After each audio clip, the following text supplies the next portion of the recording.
Pagi, Selamat Abuna. pagi, Selamat Abuna. pagi, Abuna. Halo, Selamat selamat pagi, pagi, Abuna. Abuna. Abuni. Jangan lupa Pagi Abuna. juga, Abuni. Selamat pagi. Shalom, shalom, shalom, Bapak Ibu terkasih. Abuna. Halo. Salam Abuna, selamat pagi. Shalom, Abuna. Selamat pagi. Tuhan berkati. Iya, Salam Abuna, selamat pagi. selamat pagi juga untuk Bapak Ibu semua yang sangat diberkati Tuhan. Amin. Amin. Amin. Damai sejahtera buat kita semua. Untuk itu Abuna dan Abuni bersyukur dari pagi tadi kami sudah dengar ada apa namanya sudah berinteraksi satu dengan yang lain. Wah, itu dahsyat dan luar biasa. Kita beri tepuk tangan yuk sama-sama buat kasih dalam. Ya, Bapak Ibu sekalian, mari kita satu di dalam doa ya. Mari kita berdoa. Kita mulai ya.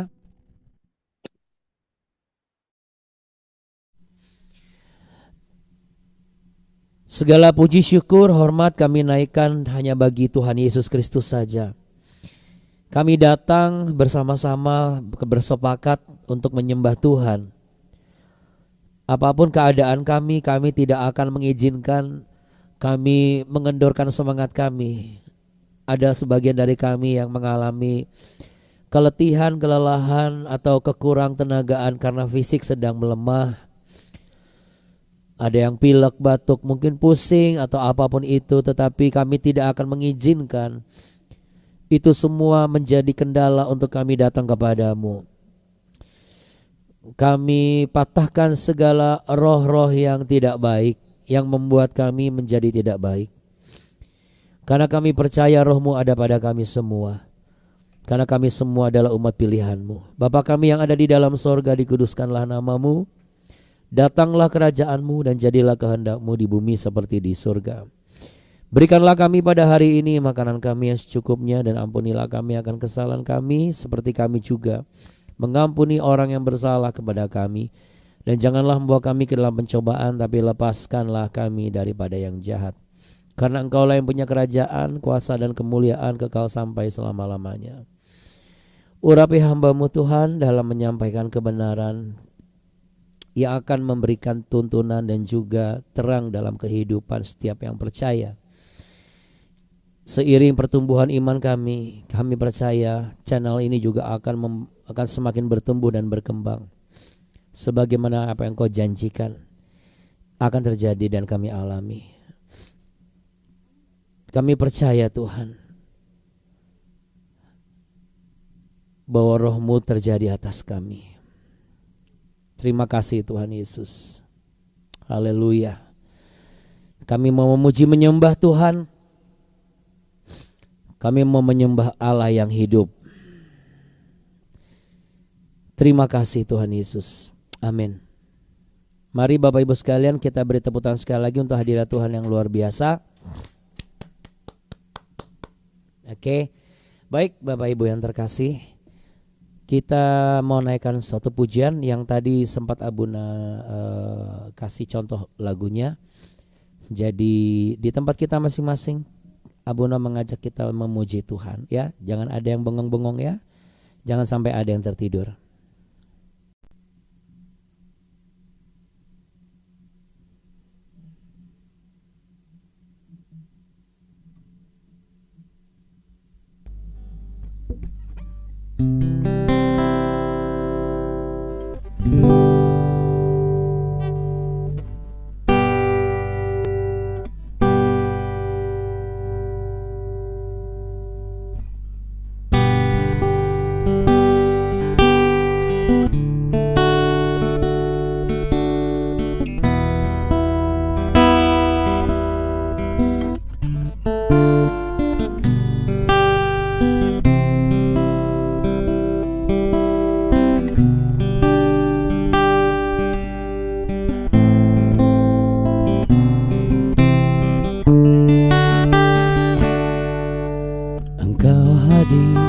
Di setiap langkahku, Kau pelita di setiap jalanku, dan ku tahu hidupku dalam-Mu sesuai rencana-Mu. Dalam kelam tak akan ku ragu, dalam badan tak akan ku goyah, dan ku tahu dalam kesesakan Kau peliharaku.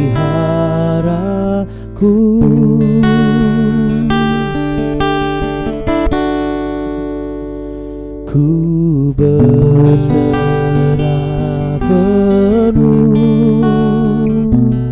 ku berserah penuh. Yesus, Kaulah Tuhan, Kaulah keselamatanku. Ku berserah penuh, ku berserah penuh. Yesus, Kaulah Tuhan, Kaulah kemenanganku.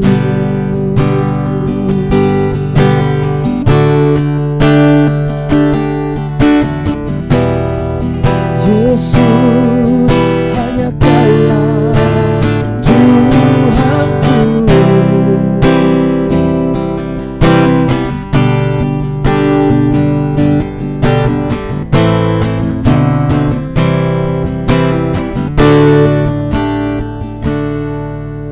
Engkau hadir di setiap langkahku,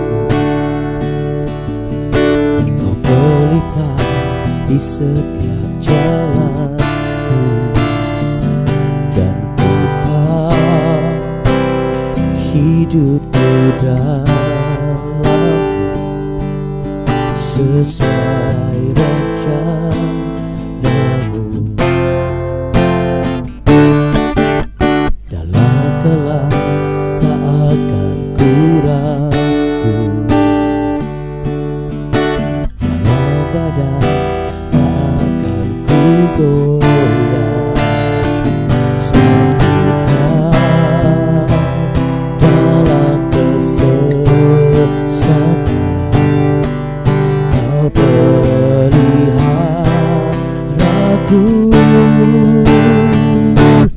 Ku berserah penuh, ku berserah penuh. Yesus, Kaulah Tuhan, Kaulah keselamatanku. Ku berserah penuh, ku berserah penuh. Yesus, Kaulah Tuhan, Kaulah kemenanganku.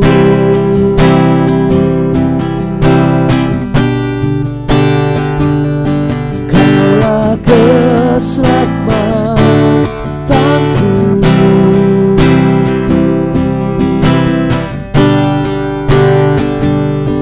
Kaulah kemenanganku. Boleh sambil angkat tangan sama-sama. Katakan sekali lagi dengan sungguh-sungguh saudara di hadapan tata kasih karunia-Nya. Ku berserah penuh, ku berserah penuh. Yesus, Kaulah Tuhan,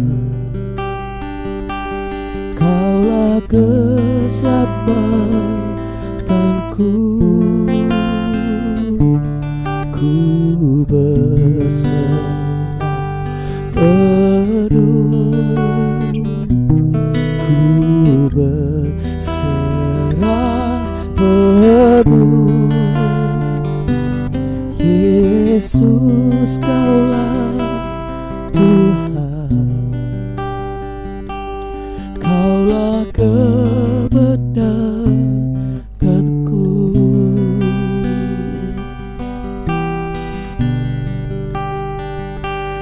Kaulah pengharapanku. Yang sepakat katakan amin. Amin. Haleluya. Kita beri tepuk tangan yuk sama-sama buat hadirat Tuhan yang luar biasa.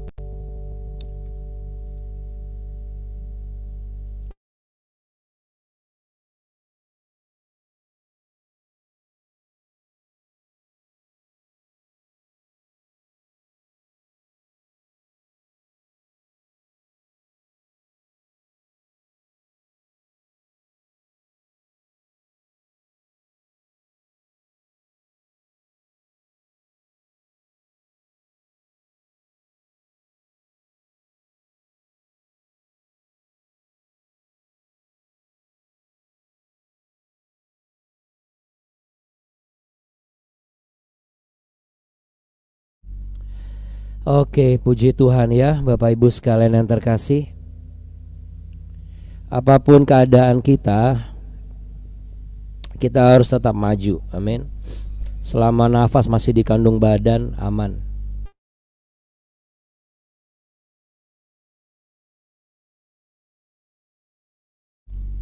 Oke, baik Bapak Ibu sekalian. Cuma pilek-pilek bersin-bersin gak ada masalah ya Bapak Ibu.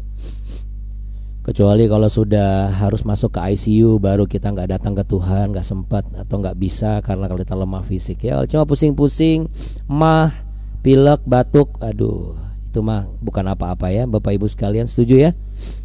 Setuju. Oke. Baik Bapak Ibu sekalian terkasih, kita mau sama-sama langsung lanjutkan pembelajaran kita ya.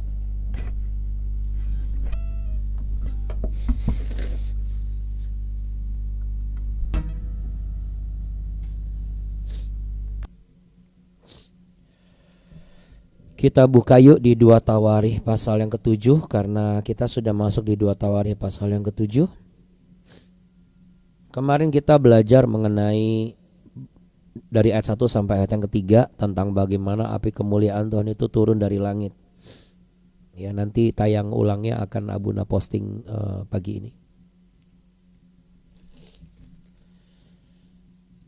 Nah, untuk kali ini kita mau lanjutkan di 2 Tawarikh pasal yang ke-7.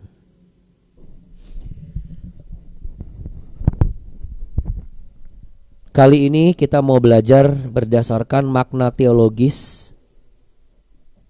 Kita belajar makna teologisnya dan juga belajar dari teks aslinya. Lalu apa aplikasinya?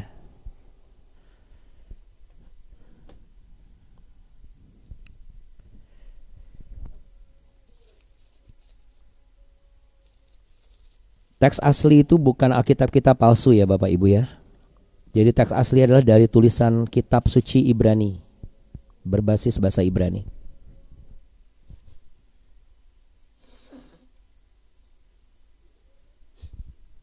Oke, kita baca dulu ya. Korban petabisan dan perayaan, 2 Tawarikh 7 ayat yang keempat. Lalu raja bersama-sama seluruh bangsa mempersembahkan korban sembelihan di hadapan Tuhan. Sebagai korban sembelihan, Raja Salomo mempersembahkan 22.000 ekor lembu sapi dan 120.000 ekor kambing domba. Demikianlah raja dan seluruh bangsa mentahbiskan rumah Allah.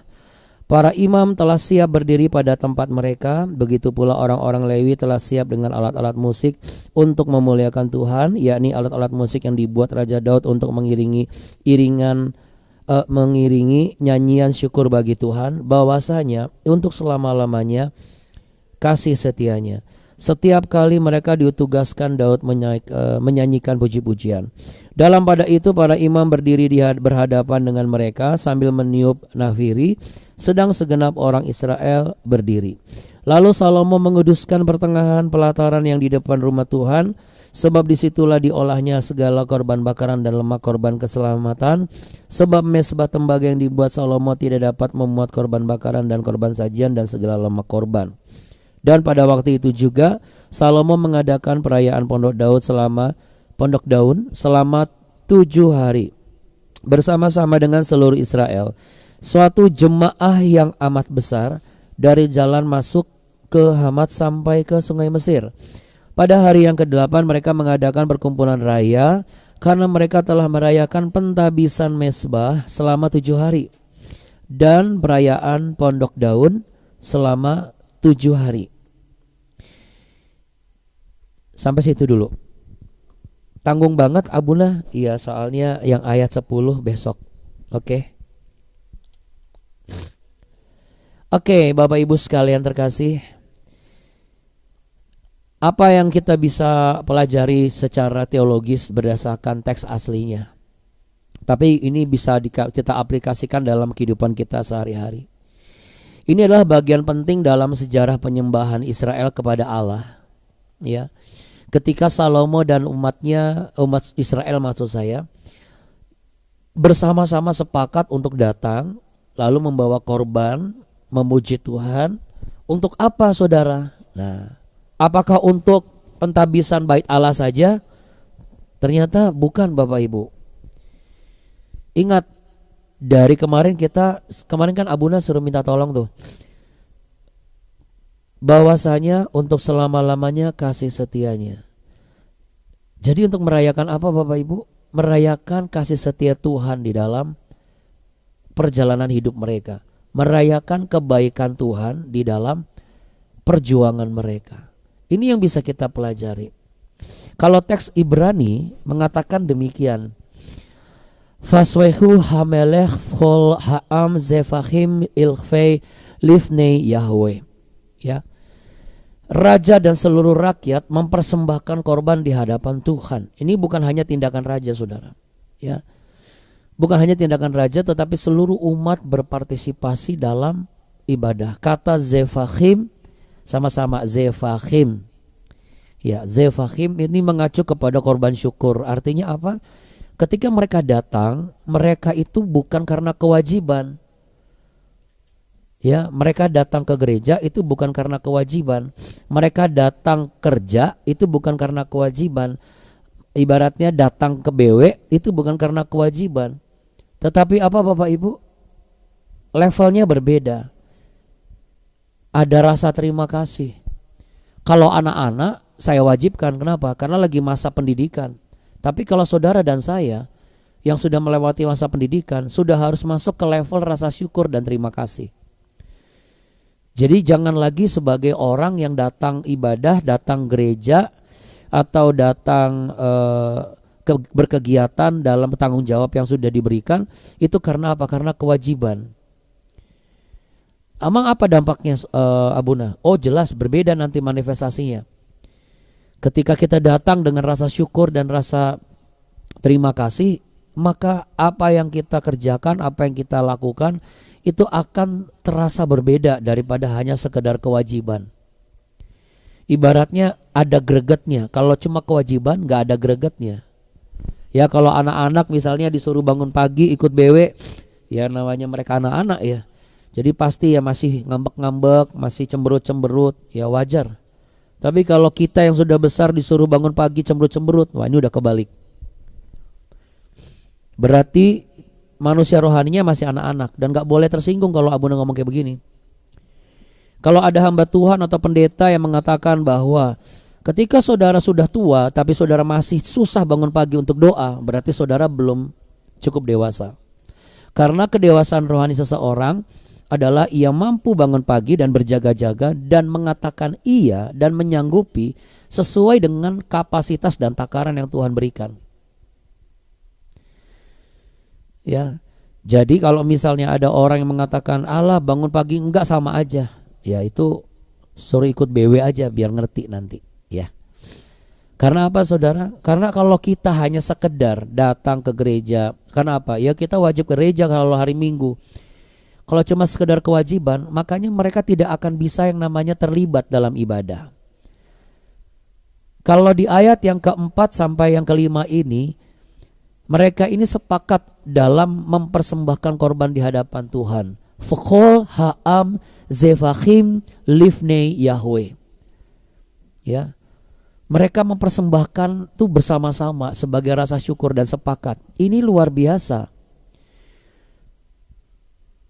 Berarti mereka memiliki kapasitas ingatan dan juga semangat yang sama. Coba kita lihat hari-hari ini. Kalau di dalam pekerjaan atau di dalam satu divisi ya, itu satu pemimpin sama yang dipimpin itu punya semangat yang sama dibandingkan dengan divisi yang tidak memiliki semangat yang sama. Lihat deh, etos kerjanya pasti berbeda. Anda bisa bayangkan kalau setiap divisi itu punya semangat yang sama. Wah, itu etos kerjanya bukan dahsyat tapi luar biasa. Itu sebabnya Bapak Ibu penting sekali untuk kita sampaikan kepada anak-anak kita, sampaikan kepada orang kita pimpin. Kita tuh butuh untuk doa sama-sama gitu. Ada orang yang berprinsip bahwa emang kalau setiap pelayanan harus doa pagi. Emang harus doa pagi. Emang kita nggak berdoa di rumah. Ini bukan bicara mengenai kamu sudah doa atau belum. Contoh misalnya, sudah di rumah berdoa terus ke kantor, kita perlu ngajak doa lagi, Abuna? Bukan perlu. Kalau kita berngacu dari kebenaran firman Tuhan, wajib malah. Karena kita mengharapkan kehadiran Allah dong. Makanya Tuhan Yesus juga ngajarkan 2-3 orang berkumpul menyebut namaku, berdoa, maka aku akan hadir. Apapun yang kamu minta, aku akan bicara dengan Bapakku di sorga. Itu bicara mengenai apa? Akses yang berbeda dengan orang-orang yang tidak melakukan doa secara komunal. Jadi kita datang kepada Tuhan itu bukan cuma doa permohonan, tapi juga apa? Ucapan syukur. Kita datang ke pekerjaan bukan cuma kewajiban, tapi juga apa? Rasa syukur. Kenapa? Aduh Tuhan, saya bersyukur masih ada kerja loh. Iya. Masih ada kerja, saya bersyukur. Terus kalau misalnya nggak ada kerja, saya bersyukur masih ada Tuhan. Iya. Saya melewati dari masih ada kerja, saya bersyukur, lalu tidak ada kerja, saya masih punya Tuhan. Saat-saat ini. Itu sebabnya saya ajak anak istri semua, ayo kita bangun pagi. Kita harus sepakat melewati masa kesulitan ini. Anak-anak juga harus tahu bagaimana untuk bisa merasakan kebersamaan.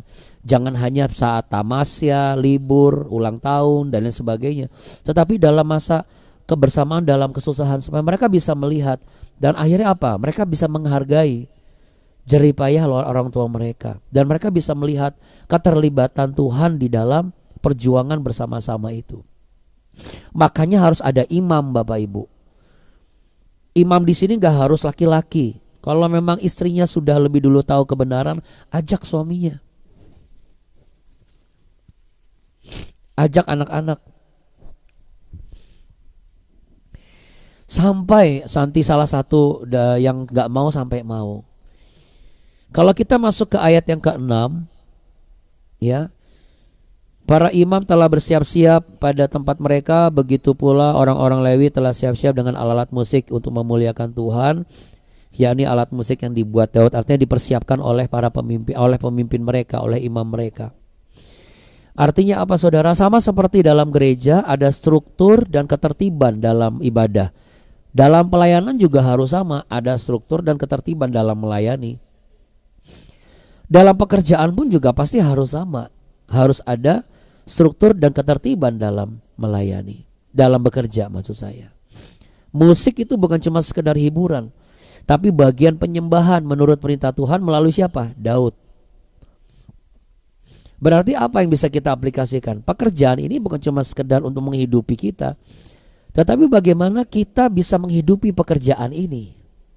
membuat pekerjaan ini menjadi hidup. Karena nanti ada masa di mana kita tidak diberikan pekerjaan lagi, atau tidak punya pekerjaan lagi, atau mungkin pekerjaannya sudah berganti. Makanya apapun yang terjadi, bagaimanapun situasinya, jangan termudah untuk terbujuk atau jatuh dalam jebakan. Jebakan yang membuat kita menjadi memandang pekerjaan ini tidak lebih berharga, lebih penting situasinya yang gak enak, kemudian ketidakadilan dan segala macam. Hari ini Roh Kudus mengingatkan bahwa gini, memang di sekolah tidak enak anak-anak misalnya, tapi kalau kita fokus ke yang gak enak, kita masuk dalam jebakan setan. Di pekerjaan saya ini gak nyaman, orang-orang itu gak adil. Tapi kalau kita hanya fokus kepada ketidakadilan, kalau kita adilan, maka nanti yang ada apa? Kita masuk dalam jebakan setan. Biarin aja yang tidak adil ada di sekeliling kita. Kan pada hakikatnya kita ini sama seperti domba yang dikirim ke kawanan serigala kan. Harusnya kita bersyukur, oh puji Tuhan, berarti Tuhan sedang menggenapi firman-Nya. Kalau firman-Nya jadi genapi tentang keberadaan kita sebagai orang Kristen di tengah kawanan serigala, berarti Dia pasti akan menggenapi janjinya. Amin. Iya. Kamu akan kukirim seperti domba di kawanan serigala. Anda bisa bayangkan. Jadi kalau anak-anak muda Kristen yang sekolah kadang suka dibully apa segala macam, memang sakit. Memang harus keluar air mata. Gak masalah, daripada keluar sekolah lebih baik keluar air mata. Daripada keluar caci makian yang sama diberikan oleh teman-teman kamu misalnya, lebih baik keluar air mata di hadapan Tuhan. Karena Tuhan pasti akan sediakan 1-2 orang untuk menjadi orang baik di dalam lingkungan sekolah kamu. Sama Bapak Ibu, di dalam lingkungan kerja pun pasti ada 1 atau 2 orang yang menjadi orang baik atau sebagai penolong. Demikian juga dalam masa kesusahan ini. Percayalah, pasti akan ada orang-orang baik yang Tuhan akan kirim untuk menolong kita. Ya. Nah, ini kalau misalnya kita bisa lihat ya Bapak Ibu, kalau diterapkan di gereja, ini sebenarnya satu hal yang alkitabiah. Karena apa? Gereja itu harus menjaga yang namanya kebersihan ruangan, ketertiban dalam ibadah. Prinsipnya harus alkitabiah, bukan cuma selera pribadi. Pelayanan musik ya, tata ibadah itu mengarahnya harus kepada Allah, bukan kepada pribadi. Atau pribadi diri sendiri atau pribadi orang lain. Karena ini tugas yang sudah diberikan tanggung jawab untuk memimpin. Ya, sama dalam pekerjaan pun juga begitu, dalam memimpin perusahaan, saudara. Tata aturannya itu harus mengarah kepada Allah, supaya kita tidak terjebak dalam apa? Kejahatan pribadi, Bapak Ibu. Ya. Nah, Bapak Ibu sekalian yang terkasih, kalau ayat 8 ya dan ayat 9 itu nanti akan dilengkapi sampai ayat 10, yaitu besok. Jadi hari ini mari kita bisa terapkan sama-sama bahwa kalau kita melakukan bersama-sama yang melibatkan ada banyak orang, kita datang setiap tujuan kita, jangan cuma sekedar kewajiban. Kita tidak akan menemukan sukacita di dalamnya. Tetapi kalau kita datang dengan rasa syukur, sekalipun keadaannya sedang tidak baik, kita akan tetap merasakan sukacita dan mendapat kekuatan di dalamnya. Amin Bapak Ibu. Amin anak-anak ya. Setiap orang, setiap masa pasti punya masalah dan juga situasi yang tidak mengenakan. Ya. Tetapi hari ini Abullah mau mengajak semua untuk sepakat kita. Ya. Kita Ha'am Zefahim Livnei Yahweh. Kita akan sama-sama mempersembahkan korban di hadapan Tuhan. Kita mau sama-sama bersyukur dan mengatakan sambil taruh tangan di dada, Sebab Tuhan Yesus itu baik, bahwasanya untuk selama-lamanya kasih setiamu. Terimalah anugerah cinta kasih Tuhan Yesus untukmu Bapak Ibu. Bekerjalah, bersekolahlah, berkegiatanlah bersama tuntunan kasih setianya. Tuhan memberkatimu berlimpah-limpah. Tuhan menyinarimu dengan wajahnya dan memberimu kasih karunia.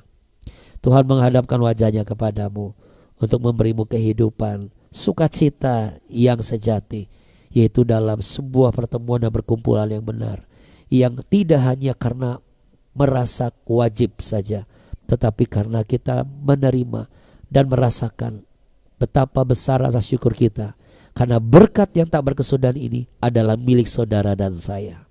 Dalam nama Tuhan Yesus Kristus, haleluya, amin. Amin. Bapak Ibu yang terkasih, ya, puji Tuhan. Tepuk tangan buat apa dan luar biasa. Terima kasih ya Buna, Buni. Terima kasih Abuna, terima kasih Abuni. Tuhan Yesus memberkati. Terima kasih Abuna, Abuni, Tuhan Yesus Bapak-bapak, memberkati. Ibu sekalian semuanya. Tuhan Terima memberkati. kasih. Terima kasih ya Bumi dan Bapak Ibu semua. Iya, terima kasih untuk semua, untuk yang setia.